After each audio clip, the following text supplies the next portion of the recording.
your awareness gets out of past future thinking and you live in this moment, and it's called divine time or eternal time.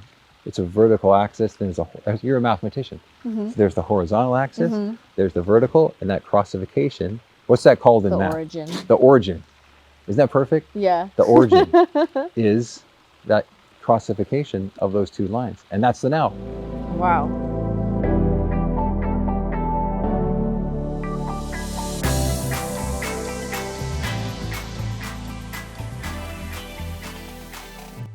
I had a lot of shift in my perspective and the things that I held on to and the things that I let bother me. I came from a very tumultuous childhood, and I didn't always have the best communication. Still don't always have the best communication, but I would just let things overwhelm me and let myself act on it. Like, I was quick to anger a lot. I would get really anxious or worry too much, ruminate a lot, and just kind of I was in a state of worry all the time. But in college, I did a meditation camp type thing where it was like a summer intensive experience at UCSB, and then even years later after that, I would go back to meditation and stuff. And I don't know, one day I just realized I was like, I'm too stressed out. I can't be this stressed out all the time. That can't be good for me. And I don't know, I kind of just started hanging out with different people and doing a little more mindfulness, a little bit of different strategies to shift my mindset. And I don't know, at a certain point, it just all started to click, and I stopped being so angry and I stopped being so stressed and anxious. And Were you meditating through all that? Or was it just more of a awakening? it was it was meditation. It was honestly a little bit of microdosing. And that helps too. it does. It really does. And just kind of trying to find reasons why I was a certain way, and trying to kind of break it down and show myself it didn't have to be like that. Did you find out that while you were going through the microdosing, that was the catalyst for the opening or the awakening or the change? You needed to have a shift, obviously. I think. Did it help you just kind of get you in the door? I think it really pushed me into it, because for a long time I had been kind of yearning for this change. I had tried therapy, I had tried working out a bunch and trying journaling and waking up early and trying all these routines. And I, at a certain point, kind of gave up because I was forcing it, and I was like, this is getting me nowhere. And then eventually it kind of just came to me. And I think because I was kind of open to the microdosing or, trying something different, I was like, I'm ready to try something different, because I wasn't trying anything different. I was having problems with migraines because of my stress. I was on a bunch of different medications for that. I cut all the medications. I was like, no more of this. I don't feel like myself. One day I just realized I was feeling completely apathetic about life and care. I was like a coloring book that had no colors in it, completely black and white, just that was how I was living my life. And I was like, I can't do that anymore. And then I think with the microdosing, I was able to just see things differently. And I don't know, I would just have random realizations and just kind of be like, whoa, that's why I'm doing that. Or I think that's why I'm doing that. So maybe You kind of became your own guru. I think so. In the sense where it's you would look, because they say it's a journey, Mm-hmm. an outward journey, but Mm-hmm. it's a step in the direction of you internally, right? You Yeah. are your best guru. Yeah. The self, I study a lot about the highest self, your higher self. But I think what happens with microdosing is you get into a state, an altered state, to get out of your rituals. And because some people need that jump start. That's why microdosing is becoming very popular. Have you noticed that? You see it. Yeah, I have friends who coach and they do microdosing. You can't really do it by yourself, right? You need to have somebody kind of there.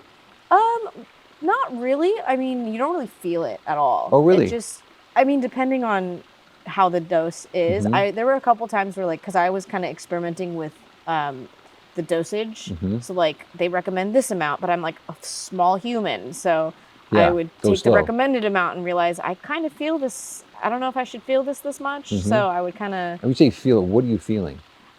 A separation from your consciousness? Or was it an out of body experience? More awareness. A different type of awareness. You just, I think the feeling I get the most is I become hyper aware of my existence Yeah, and my that's a good place needs. to start. Like I had one time I'd done it and I was sitting out in the sun and I was kind of meditating and I was uncomfortable in my body and I had to stop and check in with myself and I was like, I'm thirsty. That's the problem. That's why I feel this way. And like it wasn't, when you're normal, like not microdosing or not over microdosing, you don't think about that. You don't think about the way your body feels. You just think, oh, I'm thirsty. Let me get some water. But I was like, I experienced it completely differently than I had ever Like experienced a whole body thirst. thirst kind of in a sense? I think so. Yeah. It was like a whole body, like I'm lacking something. What is it? And I kind of like searched within myself and I was like, oh, I'm thirsty. I need water. Drank the water. Felt You felt vibrantly better. Your whole body felt better. Yeah. I Not felt just vibrantly better. Like everything was kind of like, the energy just lifted back up and I went Isn't back that to my incredible? meditation. And I love that we went through all that thing and you said it was your awareness that was the heightened sense that you got through microdosing, right? Or because it helped you get into a different state. The best way out of stress is step 1 is awareness. Yes. Step 2 is to check in with your body through breath. And step 3 is to put your attention on something other than your problems and the things in your past. That's 3 steps to getting out of stress. It's incredible that you came up with awareness as the one thing that healed your thirst, but it was always there. But we're so close to our problem sometimes that we need that perspective. That's what I mean. I'm not a huge advocate because I don't even know anything about it, but it makes sense that you checked in with your body to find out where you were. Most people have these habits and rituals. They don't know why they're so upset. They don't know why they keep doing the same. It's like Groundhog's Day. They keep repeating the same thing. They don't interrupt their patterns. They get worse and worse in the dark, deep hole of depression, and they just find themselves stuck and they can't get out. That's why if you can get into awareness, but some people, like you said, you were doing the same rituals, the same patterns, meditation, breathing, you probably did all journaling, you were doing all the things. Doing all the right things. All the things that people say. And that's what you look on internet, TikTok, wherever you're, Instagram, you see all these folks going through the same steps. But they rarely say awareness is the key because you think, no, I want to give you all these steps. But your mind, and you're obviously a brilliant mind because you've been through college, you're a teacher, you're a thinker, obviously. I think a lot. You think a lot because you're a mathematician, right? And a teacher.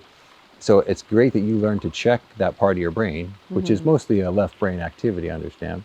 And becoming a whole brain is engaging the right hemisphere and to get into oneness. Oneness is the circle, the ring. There's no beginning, there's no end, there's just one. And that's what I love about the now, because N-O-W spelled backwards is one, but it's also a homonym, one. So we need one moment, like you had one moment of thirst and dis-ease in your body or discomfort, but it took your awareness into a simple solution, which is oneness, because you had one symptom that was thirst, which seems like a very common thing. But what if you went deeper? Like what would be the next thing? And does it give you just like a jump into awareness, and then you think microdosing is a starter, like you're having a fire and you have to start the fire with the kindling, it's a starter, but then the blaze burns and gets bigger and bigger.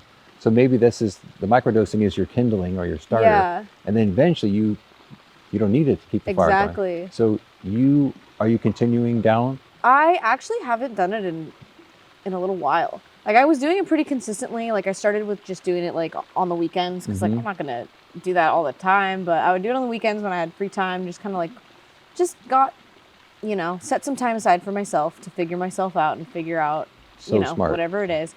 And after a while of doing it consistently, I just felt like I was like, I don't really feel like I need to do this all the time anymore, because it's almost like a lot of what I've seen on the internet and like people who coach and like people talking about microdosing, they say it helps to get you to build new neural pathways. Yes. And I liked what you were saying about the kindling, how like I imagine like a fire kind of burning an area and now it's ready to like take hold, grow, or like either the fire can burn and like do its thing, or even after the fire's out, like there's space for new life or new, new plants to grow, new things to build.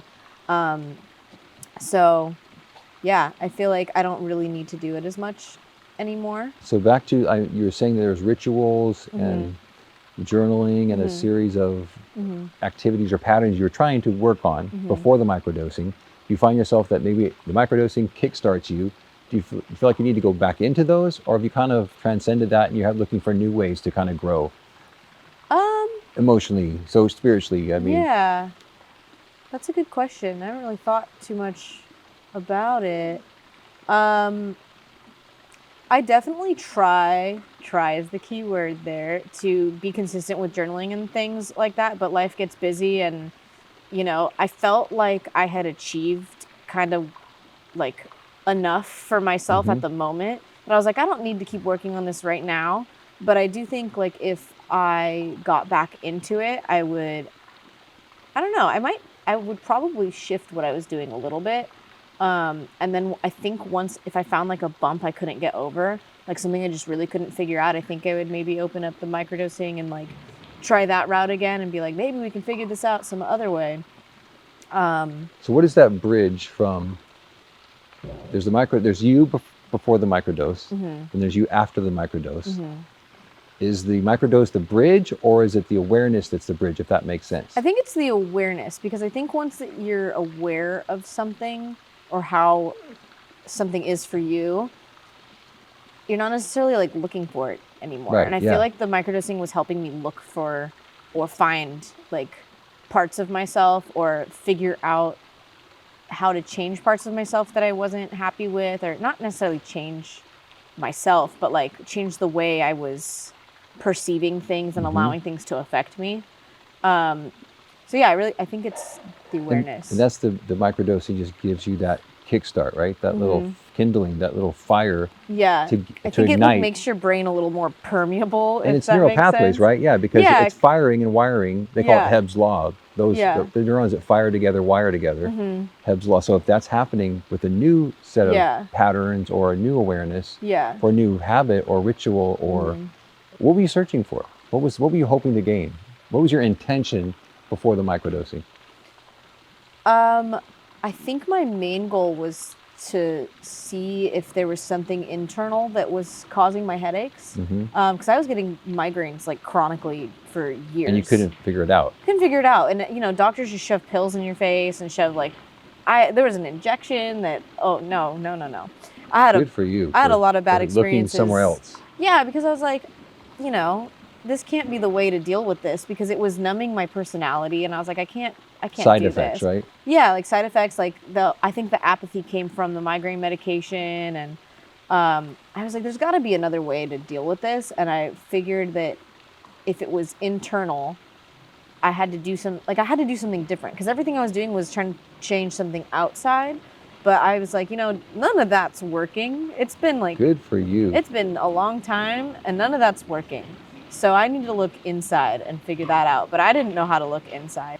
I still don't understand all of the migraine triggers, but I hmm feel like it helped me figure out and maybe like resolve some internal trauma that was like, adding to my internal stress levels and triggering headaches. I definitely get them a lot less now. Wow. Um, That's huge because I know tens of millions of people suffer from migraines, maybe hundreds of millions of mhm. people suffer from migraines. Yeah. And I know that they love to sell pharmaceuticals to Mhm. heal those.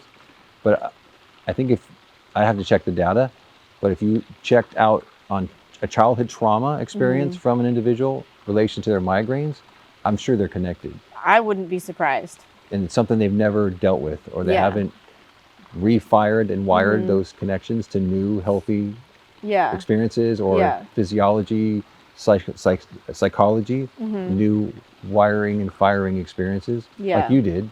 And what would you say the percentage of let's say you had 10 a month and now you have five, or what's the, I think my worst month ever, I had 16. wow, Um, Now I'll maybe get one every other week, maybe. that's good. Even sometimes less. Like I remember I had gone like I think at one point like a month and a half without a migraine and I was like, After the is this a new microdosing and, me? and after the awareness kind of, I think so. Yeah, it was definitely after I had started all that. I think it was while I was still doing the microdoses. hmm But I think a big part of that too was just that like being more like present with myself. Also, like there's a couple things that factored into it. One, it was like figuring out what my internal issues were that might have been contributing to it. but also because I was paying more attention to myself, I was taking better care of myself. Yes. So there's a lot involved. Like I started eating better, making sure I was drinking more water, and like making sure to actually bring lunch to school and like not just power through it, right? Yeah, not just eat a bunch of granola bars all day and an apple. Like Isn't that what you just said is so simple, but so few people do it.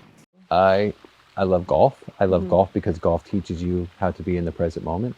And writing the book The Now-ist and teaching the Now-ist principles to people, it's all about living in the moment. So golf for me is an analogy for life, because like we were talking about early, it's really simple. It's like one thing, and you had one awareness that was kind of the catalyst for your transformation. You were helped by microdosing, but ultimately it was like this awareness of your body, your whole body. In golf, you have to be aware of so much for one moment. And the moment lasts like half a second when you hit the ball. But there's so much preparation to get to that moment. But I love how in golf, if you play well, and I just had a 3-day tournament, which finished yesterday.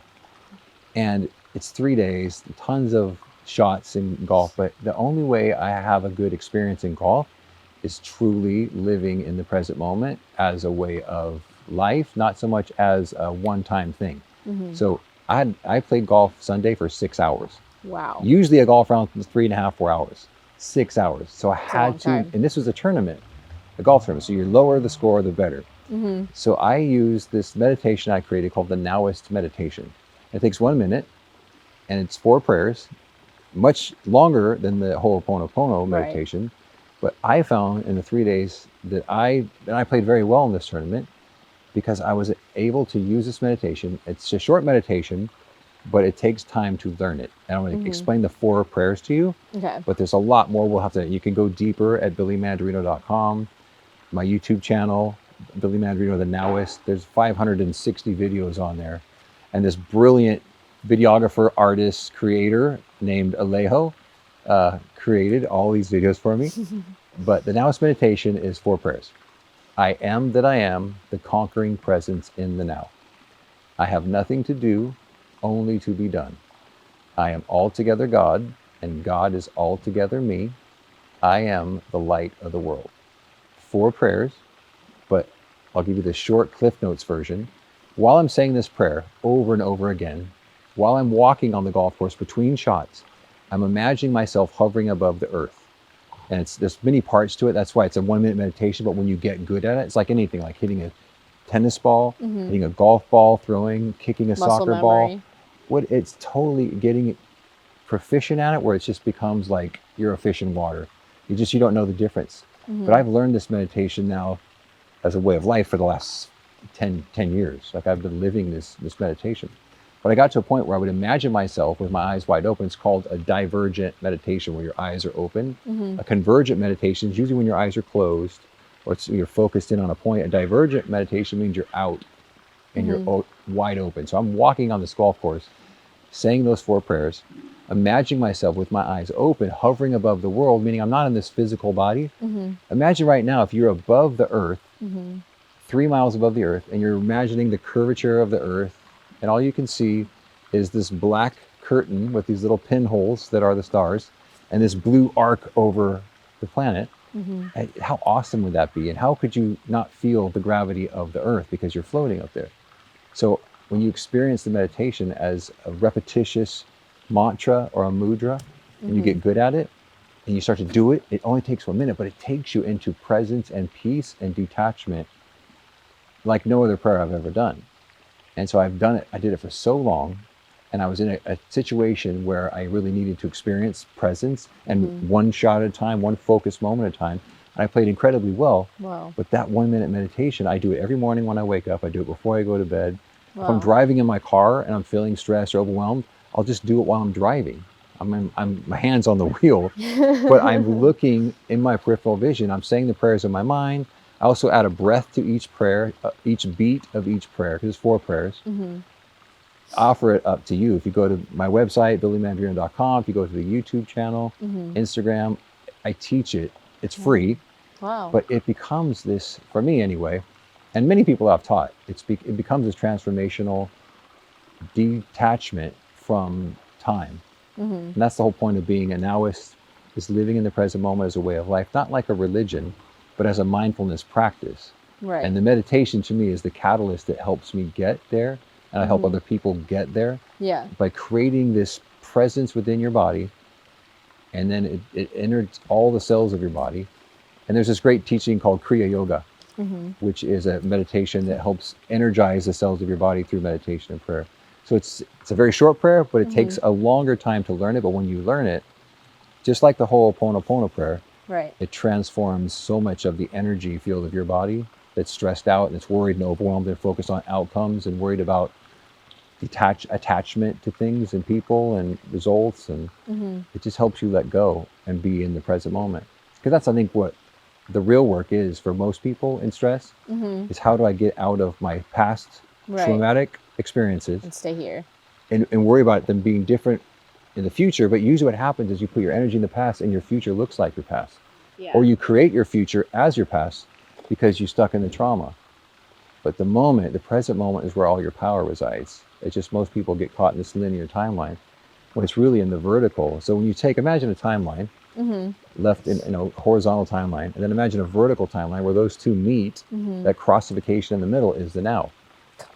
Your awareness gets out of past future thinking and you live in this moment, and it's called divine time or eternal time. It's a vertical axis, and you're a mathematician. So there's the horizontal axis, there's the vertical, and that crossification. What's that called in math? Origin. The origin. Isn't that perfect? Yeah. The origin is that crossification of those two lines, and that's the now. Wow.